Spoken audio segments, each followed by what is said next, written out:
اعوذ باللہ من الشیطان الرجیم، بسم اللہ الرحمن الرحیم۔ لائف ویو ود اسرار قریشی کی ایک اور نشست کے ساتھ میں حاضر ہوں۔ اللہ پاک مجھے اچھی بات عطا فرمائے اور اس بات کو آپ تک اچھے طریقے سے پہنچانے کی توفیق عطا فرمائے، آمین۔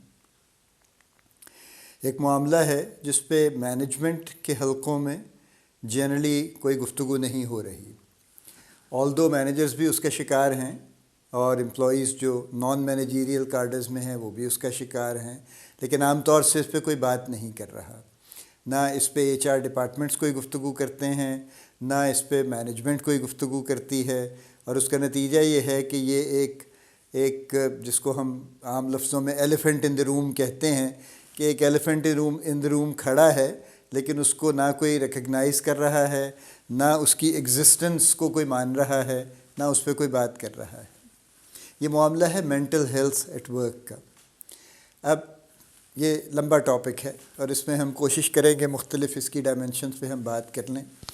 دیکھیے، پہلی بات تو یہ ہے کہ مینٹل ہیلتھ ایٹ ورک یا جو ہماری امپلائمنٹ کی جگہیں ہیں، جو بھی ہیں، جیسی بھی ہیں، میں ان کی کچھ تفصیل میں جاؤں گا، وہاں پر لوگ اپنے کام کی وجہ سے کیا مینٹل ہیلتھ کا شکار ہیں یا مینٹل پرابلمس کا شکار ہیں۔ میں ڈس آرڈرز کا لفظ استعمال نہیں کروں گا، وہ ذرا شاید کچھ لوگوں کو زیادہ سیریس محسوس ہوگا، لیکن کیا لوگ واقعی شکار ہیں، اور اگر ہیں تو اس کے لیے کیا کیا جا رہا ہے؟ از there any thing which is being done, not done, کیا ہو رہا ہے؟ لیکن یہ سوال ریز کرنے سے پہلے ہم مینٹل ہیلتھ پرابلمس کو ڈیفائن کر لیں۔ دیکھیے، جو اسٹیٹ آف مینٹل ہیلتھ ہے، یعنی اگر سب کچھ اچھا ہے اور مینٹلی کوئی شخص ہیلدی ہے تو یہ اسٹیٹ آف ویل بینگ کہلاتی ہے۔ اور ویل بینگ ہونا ایک ذرا جامع لفظ ہے، جس کا مطلب یہ ہے کہ ہر لحاظ سے اس کی طبیعت، اس کا مائنڈ، اس کا فوکس، اس کی اٹینشن، اس کی انرجی کا لیول، یہ سب اچھے ہیں، یہ ایک مناسب سچویشن میں ہیں اور مناسب درجے پہ چل رہے ہیں، یہ ویل بینگ ہے۔ یعنی صحت بھی اچھی ہے، موڈ بھی اچھا ہے، کام کرنے کا جذبہ بھی ہے، اور ہر چیز جو کام کرنے کی کوشش کرتے ہیں اس پہ فوکس بھی کر پاتے ہیں، اور کچھ نہ کچھ رزلٹس حاصل کرنے کی ایک جد و جہد بھی جاری رکھتے ہیں، اور جی چاہتا ہے کہ کام کریں اور کچھ نہ کچھ پرپز اپنا اچیو کریں۔ یہ سب اسٹیٹ آف ویل بینگ ہے۔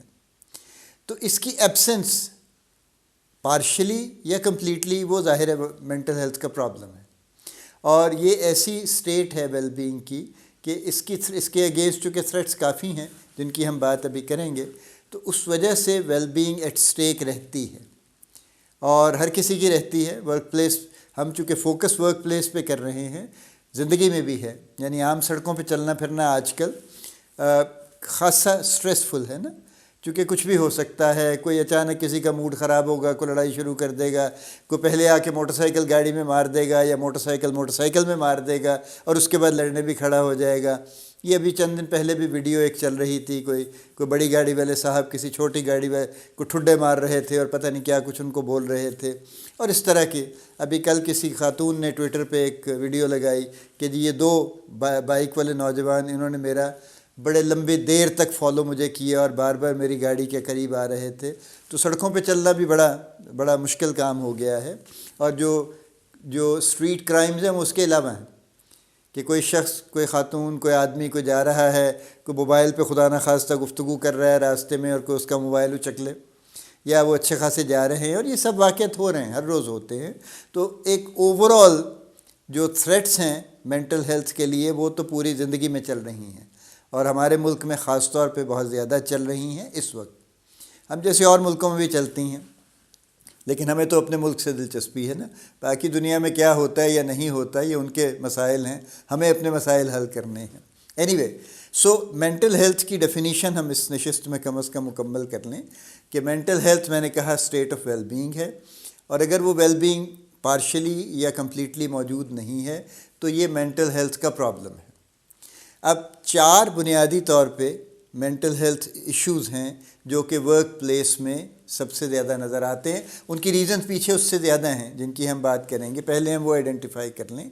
ایک سب سے پہلے انگزائٹی کا مطلب ہے فکر مندی، تشویش، پریشانی، اور یہ آفس سپیس میں، ورک سپیس میں، وہ نان آفس بھی تو ہوتے ہیں نا، کتنے بے شمار لوگ ہیں جو دکانوں پہ کام کرتے ہیں، ڈھابوں پہ کام کرتے ہیں، ٹھیلوں پہ کام کرتے ہیں. ہر کسی کی کوئی نہ کوئی انگزائٹی، کوئی اس کو پریشانی ہے، کچھ بھی ہو سکتی ہے، اور اس کی کئی شکلیں ہیں. وہ آپ بھی غور کریں تو آپ بھی جانتے ہیں کہ فار ایگزامپل اگر کوئی شخص کسی دکان میں کام کرتا ہے اور اس کا مالک اس کو کھڑے کھڑے اس کی بے عزتی کر دیتا ہے اور کسی بھی بات پہ کر دیتا ہے، یا اس پہ الزام لگا دیتا ہے کہ تو نے یہ 2 ٹافیاں کھا لی ہیں آنکھ بچا کے، اس بیچارے کی کیا رہ جائے گی. تو اس قسم کی جو انگزائٹیز ہیں، اس سے آفس کے لیول پہ جائیں تو اور بہت سی ہیں. یعنی یہاں پہ میں تو خیر اپوائنٹمنٹ لیٹرز پہ بھی ہنستا ہوں جو ہمارے یہاں ڈیزائنڈ ہیں. اس میں اپوائنٹمنٹ کا تذکرہ 1 مرتبہ ہوتا ہے اور ٹرمینیشن کا تذکرہ کو 5-7 مرتبہ ہوتا ہے. تو ذرا سی بات پہ یہ دھمکی عام سنائی دیتی ہے کہ تو نے نوکری کرنی ہے یا نہیں کرنی، میں تجھے آج فائر کر دوں گا، میں کل فائر کر دوں گا، یہ نہ ہوا تو میں نکال دوں گا، وہ نہ ہوا تو میں نکال دوں گا. یہ سب انگزائٹیز ہیں. سو نمبر 1 انگزائٹی ہے، ہم بریفلی ابھی بات کر رہے ہیں. نمبر 2 اسٹریس ہے.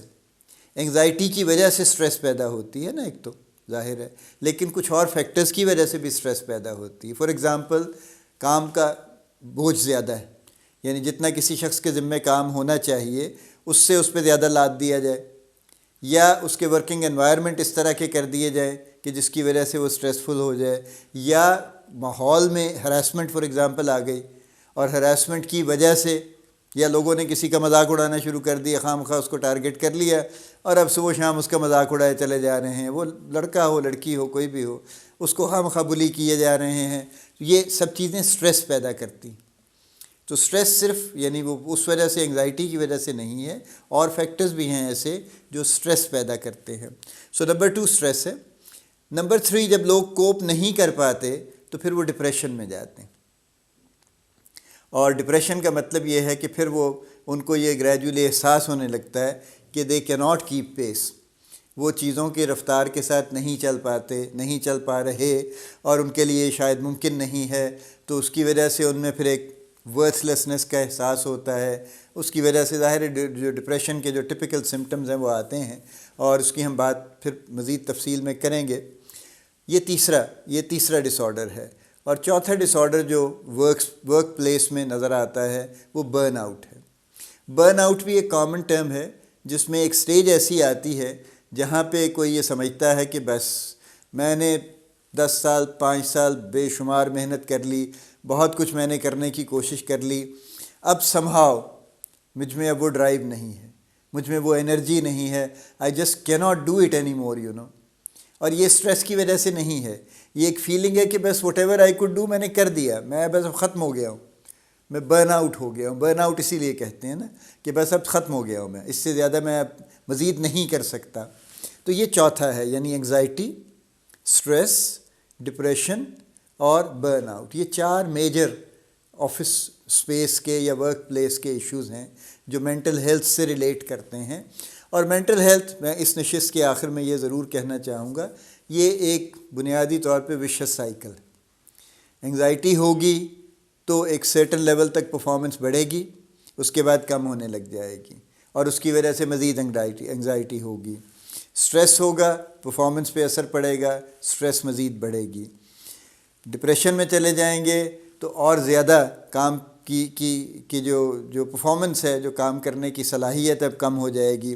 اس کی وجہ سے ڈپریشن مزید بڑھے گا کہ میں تو کسی قابل ہی نہیں، I just cannot do it, probably I am not worth it you know. اور یہ ہوگا، اور تو پھر گریجولی برن آؤٹ بھی ہوگا. یعنی جب بہت رفتار میں کام کر لیا، 1 سال 2 سال 5 سال 10 سال، تو اس کے بعد برن آؤٹ کامن ہے، پروفیشنلز میں تو کامن ہے. بیچارے جو لو گریڈ امپلائیز ہیں وہ برن آؤٹ ہو بھی جائیں تو کوئی پوچھتا نہیں ہے، لیکن بہرحال برن آؤٹ ایک بالکل ریکگنائزبل پرابلم ہے ورک سپیس میں. یہ 4 ہیں جن کی ہم بات کرنا چاہتے ہیں، لیکن ان 4 پہ بات کرنے سے پہلے ہمیں کئی جہتیں پہلے دیکھنی پڑیں گی، پھر ہم ان 4 کی ان کو ساتھ ریلیٹ کریں گے اور ان کے سلوشنز کی کچھ بات کریں گے آبویسلی. پھر اللہ پاک آپ کو بڑی کامیابیاں عطا فرمائے، اللہ پاک آپ کا حامی و ناصر ہو، ہم سب کا حامی و ناصر ہو، آمین.